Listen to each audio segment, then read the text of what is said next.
We greet you this day and ask if you second guess often instruction that is given.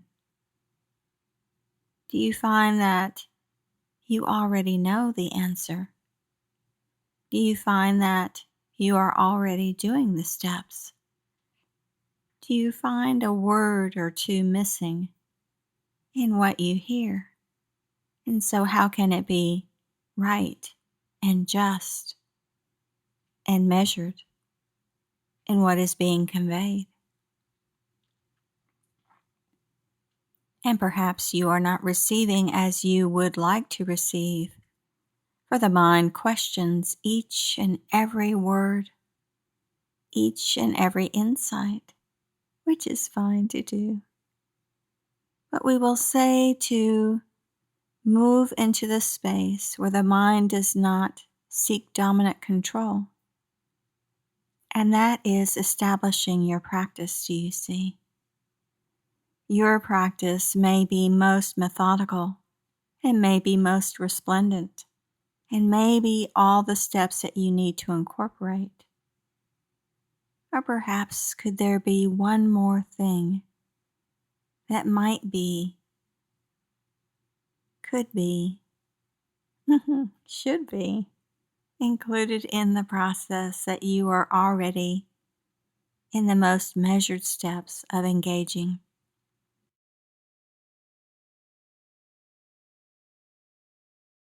And we will say that most do not realize the mind game in which they do exist. And the mind questions imposing restriction on the mind.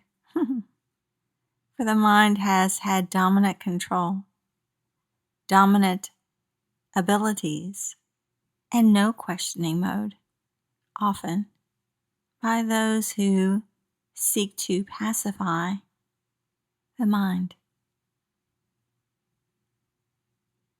And might we relate that the mind is a part of the body vessel, and it does regulate in a most meaningful way the body and all the activities that the body does engage in throughout the day. But we will say that if you cannot stop the mind, if you cannot put the mind aside and adjacent to you, always connected,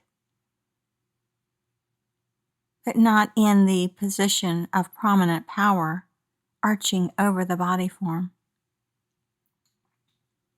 If you cannot move it off and away, if you cannot redirect some of its activity and play upon your day, then do you see you will be doing this and that and these and those and other things that are of no significant value to you in the long-term scheme of things, for they are just more accomplishments that the mind seeks for you to have. And we tell you that many of those things are unnecessary. And so what we are suggesting here is that you move away from the mental dalliances of the mind. That you move the mind out and away, always connected, always maintaining its functionary, bodily oversight and guidance. But do you see that over time there was not the instruction given from early youth?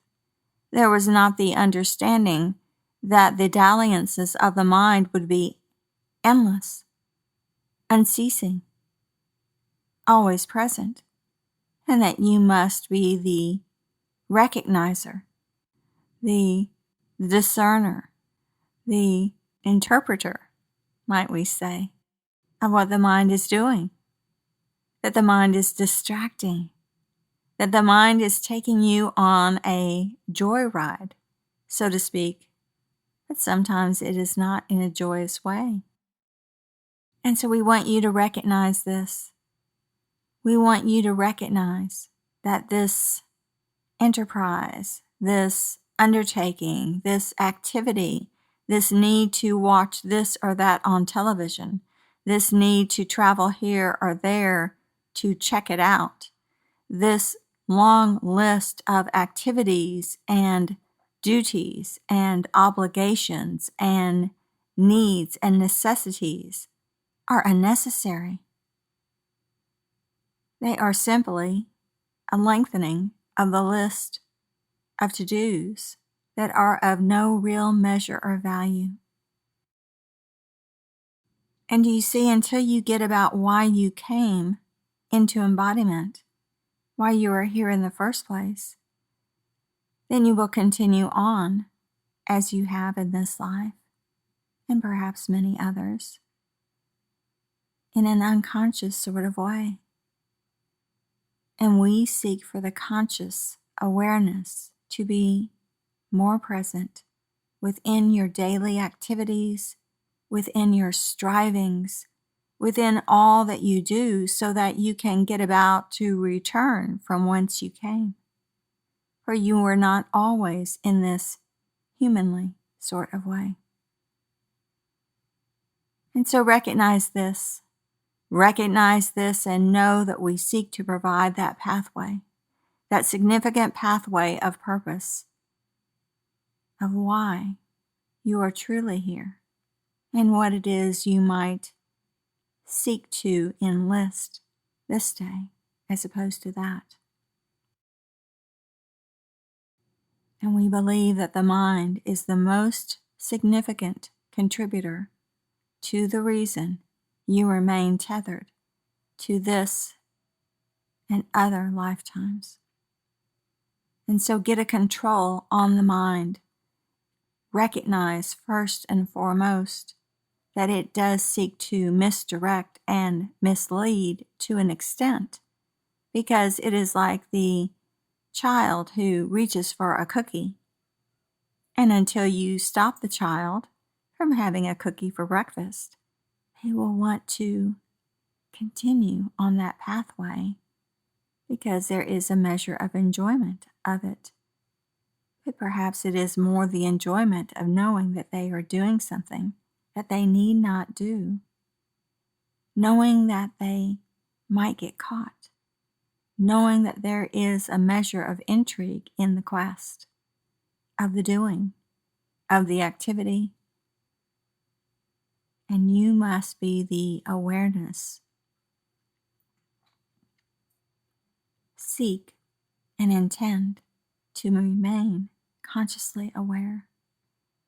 Remain consciously aware throughout the day and each day moving forward, so that you can get a handle on this mental underpinning, this mentalness, and draw it back into perspective of what it needs to be offering.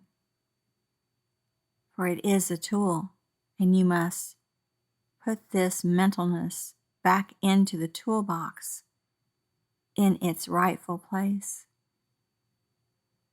as opposed to allowing it to orchestrate and direct your activities. This is what we seek for you to know this day. We give you light and love and understanding, but want you to understand that this is most significant. It is most necessary for you to recognize. And you must gain a degree of awareness in this way to right your ship, to have it travel on the path that you prefer, as you move into the alignment that you so sought when you initially embodied once, perhaps long ago.